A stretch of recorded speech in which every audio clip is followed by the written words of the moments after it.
Hey guys, welcome back to my YouTube channel. In today's video, I'm going to show you how to change your Google account name using your iPhone. Maybe you just updated your name or want to adjust how it appears on your Google profile. It's super easy to do, right from your phone. First, open the Gmail app on your iPhone and make sure you're signed in to the account you want to change. Once you're in, tap on your profile picture in the top right corner of the screen.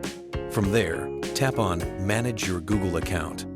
Now you'll see a row of options across the top. Swipe to the one that says Personal Info. Under the section labeled Basic Info, tap on Name.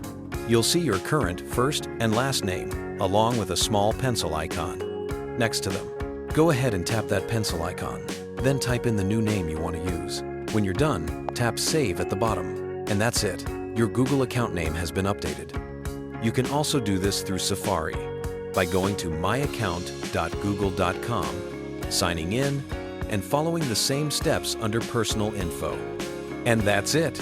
You've just learned how to change your Google account name on iPhone. Thanks for watching. Don't forget to like this video and subscribe for more helpful tutorials.